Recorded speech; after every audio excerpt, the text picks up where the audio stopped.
آج ہم پڑھیں گے پہلے سپارے کا بقیہ حصہ۔ بسم اللہ الرحمن الرحیم۔ جس نے آپ کے دل پر پیغام باری تعالیٰ اتارا، جو پیغام ان کے پاس کی کتاب کی تصدیق کرنے والا اور مومنوں کو ہدایت اور خوشخبری دینے والا ہے، تو اللہ بھی اس کا دشمن ہے۔ جو شخص اللہ کا اور اس کے فرشتوں اور اس کے رسولوں اور جبرائیل اور میکائیل کا دشمن ہو، ایسے کافروں کا دشمن خود اللہ ہے۔ اور یقیناً ہم نے آپ کی طرف روشن دلیلیں بھیجی ہیں جن کا انکار سوائے بدکاروں کے کوئی نہیں کرتا۔ یہ لوگ جب کبھی کوئی عہد کرتے ہیں تو ان کی ایک نہ ایک جماعت اسے توڑ دیتی ہے، بلکہ ان میں سے اکثر ایمان سے خالی ہیں۔ جب کبھی ان کے پاس اللہ کا کوئی رسول ان کی کتاب تصدیق کرنے والا آیا، ان اہل کتاب کے ایک فرقے نے اللہ کی کتاب کو اس طرح پیٹھ پیچھے ڈال دیا گویا جانتے ہی نہ ہوں، اور اس چیز کے پیچھے لگ گئے جیسے شیاطین سلیمان کی حکومت میں پڑتے تھے۔ سلیمان نے تو کفر نہ کیا تھا، بلکہ یہ کفر شیطانوں کا تھا۔ وہ لوگوں کو جادو سکھایا کرتے تھے۔ وہ بابل میں ہاروت ماروت دو فرشتوں پر جو اتارا گیا تھا، وہ دونوں بھی کسی شخص کو اس وقت تک نہیں سکھاتے تھے جب تک یہ نہ کہہ دیں کہ ہم تو ایک آزمائش ہیں، تو کفر نہ کر۔ پھر وہ لوگ ان سے وہ سیکھتے جس سے خاوند بیوی میں جدائی ڈال دیں۔ دراصل وہ بغیر اللہ تعالیٰ کی مرضی کے کسی کو کوئی نقصان نہیں پہنچا سکتے۔ یہ لوگ وہ سیکھتے ہیں جو انہیں نقصان پہنچائے اور نفع نہ پہنچا سکے، اور وہ بالیقین جانتے ہیں کہ اس کے لینے والے کا آخرت میں کوئی حصہ نہیں، اور وہ بدترین چیز ہے جس کے بدلے میں وہ اپنے آپ کو فروخت کر رہے ہیں۔ کاش کہ یہ جانتے ہوتے۔ اگر یہ لوگ صاحب ایمان متقی بن جاتے تو اللہ تعالیٰ کی طرف سے بہترین ثواب انہیں ملتا۔ اگر یہ لوگ صاحب ایمان متقی بن جاتے تو اللہ تعالیٰ کی طرف سے بہترین ثواب انہیں ملتا اگر یہ جانتے ہوتے۔ اے ایمان والو، تم نبی کریم صلی اللہ علیہ وآلہ وسلم کو رائنا نہ کہا کرو بلکہ انظرنا کہا کرو، یعنی ہماری طرف دیکھیے اور سنتے رہا کرو، اور کافروں کے لیے دردناک عذاب ہے۔ نہ تو اہل کتاب کے کافر اور نہ مشرکین چاہتے ہیں کہ تم پر تمہارے رب کی کوئی بھلائی نازل ہو۔ ان کے اس حسد سے کیا ہوا؟ اللہ تعالیٰ جسے چاہے اپنی رحمت خصوصیت سے عطا فرمائے۔ اللہ تعالیٰ بڑے فضل والا ہے۔ جس آیت کو ہم منسوخ کر دیں یا بھلا دیں، اس سے بہتر یا اس جیسی اور لاتے ہیں۔ کیا تو نہیں جانتا کہ اللہ تعالیٰ ہر چیز پر قادر؟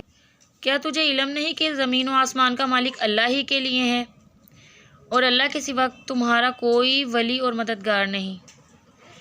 کیا تم اپنے رسول سے یہی پوچھنا چاہتے ہو جو اس سے پہلے موسیٰ علیہ السلام سے پوچھا گیا تھا؟ سنو، ایمان کو کفر سے بدلنے والا سیدھی راہ سے بھٹک جاتا ہے۔ ان اہل کتاب کے اکثر لوگ باوجود حق واضح ہو جانے کے محض حسد بغض کی بنا پر تمہیں بھی ایمان سے ہٹا دینا چاہتے ہیں۔ تم بھی معاف کرو اور چھوڑو یہاں تک کہ اللہ تعالیٰ اپنا حکم لائے۔ یقیناً اللہ تعالیٰ ہر چیز پر قدرت رکھتا ہے۔ تم نمازیں قائم رکھو اور زکوٰۃ دیتے رہا کرو، اور جو کچھ بھلائی تم اپنے لیے آگے بھیجو گے سب کچھ اللہ کے پاس پالو گے۔ بے شک اللہ تعالیٰ تمہارے اعمال کو خوب دیکھ رہا ہے۔ یہ کہتے ہیں کہ جنت میں یہود و نصارہ کے سوا اور کوئی نہ جائے گا، یہ صرف ان کی آرزوئیں ہیں۔ ان سے کہو، اگر تم سچے ہو تو کوئی دلیلیں تو پیش کرو۔ سنو، جو بھی اپنے آپ کو خلوص کے ساتھ اللہ کے سامنے جھکا دے، بے شک اسے اس کا رب پورا بدلہ دے گا۔ اس پر نہ تو کوئی خوف ہوگا اور نہ غم اور اداسی،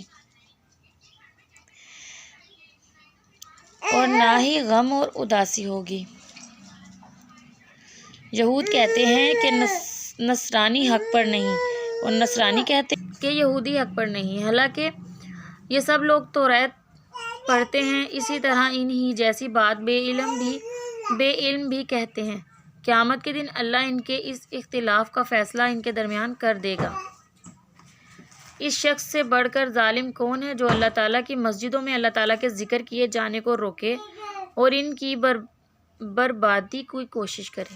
ایسے لوگوں کا خوف کھاتے ہوئے ہی اس میں جانا چاہیے۔ ان کے لیے دنیا میں بھی رسوائی ہے اور آخرت میں بھی بڑا عذاب ہے، اور مشرق اور مغرب کا مالک اللہ ہی ہے، تم جدھر بھی منہ ادھر ہی اللہ کا منہ ہے۔ اللہ تعالیٰ کشادگی اور وسعت والا اور بڑے علم والا ہے۔ یہ کہتے ہیں کہ اللہ تعالیٰ کی اولاد ہے، نہیں بلکہ وہ پاک ہے، زمین و آسمان کی تمام مخلوق اس کی ملکیت میں ہے اور ہر ایک اس کا فرما بردار ہے۔ بے شک اور زمین و آسمان کا ابتدا پیدا کرنے والا ہے، وہ جس کو کام کو کرنا چاہے کہہ دیتا ہے کہ ہو جا، بس وہ وہیں ہو جاتا ہے۔ اسی طرح بے علم لوگوں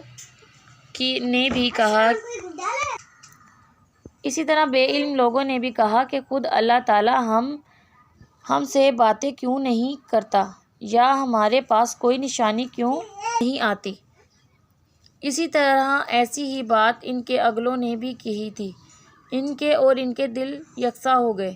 ہم نے تو یقین والوں کے لیے نشانیاں بیان کر دیں، ہم نے آپ کو حق کے ساتھ خوشخبری دینے والا اور ڈرانے والا بنا کر بھیجا ہے، اور جہنمیوں کے بارے میں آپ سے پرسش نہیں ہوگی۔ جنہیں ہم نے کتاب دی اور وہ اسے پڑھنے کے حق کے ساتھ پڑھتے ہیں، وہ اس کتاب پر بھی ایمان رکھتے ہیں، اور جو اس کے ساتھ کفر کرے وہ نقصان والا ہے۔ اے یعقوب، میں نے جو نعمتیں تم پر انعام کی ہیں انہیں یاد کرو، اور میں نے تو تمہیں تمام جہانوں پر فضیلت دے رکھی تھی۔ اس دن سے ڈرو جس دن کوئی نفس کسی نفس کو کچھ فائدہ نہ پہنچا سکے گا، نہ کسی شخص سے کوئی فدیہ قبول کیا جائے گا، نہ اسے کوئی شفاعت نفع دے گی، نہ ان کی مدد کی جائے گی۔ جب ابراہیم علیہ السلام کو ان کے رب نے کئی باتوں سے آزمایا اور انہوں نے سب کو پورا کر دیا تو ادھر آ جاؤ، وہاں روٹی کے ذرے نہ گرانا، پھر سب کو کھلا لو اپنے ساتھ، کھا لو بچے، روٹی اس میں ہے، عشاء آپ بھی کھا لو، نہ بیٹا ادھر ہی رکھ لو سائڈ پہ۔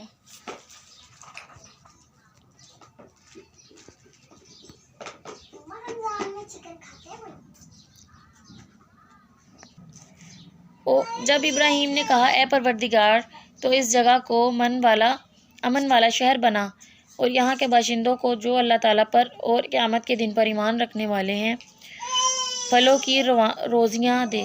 اللہ تعالیٰ نے فرمایا میں کافروں کو بھی تھوڑا فائدہ دوں گا، پھر انہیں آگ کے عذاب کی طرف بے بس کر دوں گا، یہ پہنچنے کی جگہ بری ہے۔ ابراہیم علیہ السلام اور اسماعیل علیہ السلام کعبہ کی بنیادیں اور دیواریں اٹھاتے جاتے تھے اور کہتے جا رہے تھے کہ اے پروردگار تو ہم سے قبول فرما، تو ہی سننے والا اور جاننے والا ہے۔ اے ہمارے رب، ہمیں اپنا فرما بردار بنا لے اور ہماری اولاد میں سے بھی ایک جماعت کو اپنی اطاعت گزار رکھ، اور ہمیں اپنی عبادتیں سکھا اور ہماری توبہ قبول فرما، تو توبہ قبول فرمانے والا اور رحم کرم کرنے والا ہے۔ اے ہمارے رب، انہی میں سے رسول بھیج جو ان کے پاس تیری آیتیں پڑھیں، انہیں حکمت سکھائے اور انہیں پاک کرے، یقیناً تو غلبہ والا اور حکمت والا ہے۔ دین ابراہیمی سے وہی بے رغبتی کرے گا جو محض بے وقوف ہو۔ ہم نے تو اسے دنیا میں بھی برگزیدہ کیا تھا اور آخرت میں بھی، جو نیکوکاروں میں سے ہے۔ جب کبھی بھی انہیں ان کے رب نے کہا فرما بردار ہو جا، انہوں نے کہا میں نے رب العالمین کی فرما برداری کی۔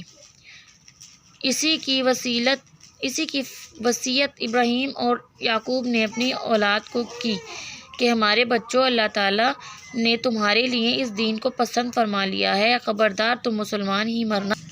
کیا حضرت یعقوب علیہ السلام کے انتقال کے وقت تم موجود تھے جب انہوں نے اپنی اولاد کو کہا کہ میرے بعد تم کس کی عبادت کرو گے؟ تو سب نے جواب دیا کہ آپ کے معبود کی، اور آپ کے آباد و اجداد ابراہیم علیہ السلام اور اسماعیل علیہ السلام اور اسحاق اسحاق علیہ السلام کے معبود کی، جو معبود ایک ہی ہے، اور ہم اس کی فرما برداری کریں گے۔ یہ جماعت تو گزر چکی، جو انہوں نے کہا وہ ان کے لیے ہے، اور جو تم کرو گے وہ تمہارے لیے ہے، ان کے اعمال کے بارے میں تم نہیں پوچھو گے۔ یہ کہتے کہ یہود نصارہ بن جاؤ تو ہدایت پاؤ گے، تم کہو بلکہ صحیح راہ پر ملت ابراہیمی والے ہیں، اور ابراہیم خالص اللہ کے پرستار تھے اور مشرک نہ تھے۔ اے مسلمانوں، تم سب کہو کہ ہم اللہ پر ایمان لائے اور اس چیز پر بھی جو ہماری طرف اتاری گئی، اور جو چیز ابراہیم، اسماعیل، اسحاق، یعقوب علیہ السلام اور ان کی اولاد پر اتاری گئی، اور جو کچھ اللہ کی جانب سے موسیٰ اور عیسیٰ علیہ السلام اور دوسرے انبیاء علیہ السلام دیے گئے، ہم ان میں سے کسی کے درمیان فرق نہیں کرتے، ہم اللہ کے فرما بردار ہیں۔ اگر وہ تم جیسا ایمان لائے تو ہدایت پائیں، اور اگر منہ موڑیں تو وہ صریح اختلاف میں ہیں۔ اللہ تعالیٰ ان میں سے عنقریب آپ کی کفایت کرے گا، اور وہ خوب سننے والا اور جاننے والا ہے۔ اللہ کا رنگ اختیار کرو، اور اللہ تعالیٰ سے اچھا رنگ کس کا ہوگا؟ ہم تو اسی کی عبادت کرنے والے ہیں۔ آپ کہہ دیجئے، کیا تم ہم سے اللہ کے بارے میں جھگڑتے ہو، جو ہمارا اور تمہارا رب ہے؟ ہمارے لیے ہمارے عمل ہیں اور تمہارے لیے تمہارے اعمال، ہم تو اسی کے لیے مخلص ہیں۔ کیا تم کہتے ہو کہ ابراہیم اور اسماعیل اور اسحاق اور یعقوب علیہ السلام ان کی اولاد یہودی اور نصارہ تھے؟ کہہ دو، کیا تم زیادہ جانتے ہو یا اللہ تعالیٰ؟ اللہ کے پاس شہادت چھپانے والے سے زیادہ ظالم اور کون ہے، اور اللہ تمہارے کاموں سے غافل نہیں۔ یہ امت ہے جو گزر چکی، جو انہوں نے کیا ان کے لیے ہے، اور جو تم نے کیا تمہارے لیے۔ تم ان کے اعمال کے بارے میں سوال نہ کیے جاؤ۔ ترجمہ مکمل ہوا ہے پہلے سپارے کا۔ اگر آپ کو ویڈیو پسند آئی ہو تو لائک کریں اور سبسکرائب کریں، اور بیل آئیکن دبائیں تاکہ آپ کو میری نئی ویڈیو مل سکے۔ اور اگر آپ چاہتے ہیں کہ میں اس کی تفسیر کر کے آپ کو سناؤں قرآن کی، تو آپ مجھے کمنٹ میں بتا سکتے ہیں، تو انشاءاللہ میں پھر آپ کو اس کی تفسیر کر کے سناؤں گی۔ اللہ حافظ۔ اس ماہ رمضان میں قرآن کا ترجمہ بھی پڑھیں اور قرآن کو بھی پڑھیں، تاکہ دونوں طرح سے ثواب ہو، اور ہم یہ جان سکیں کہ ہمارے اللہ تعالیٰ نے قرآن میں ہم لوگوں کے لیے کیا لکھا ہے۔ اللہ حافظ۔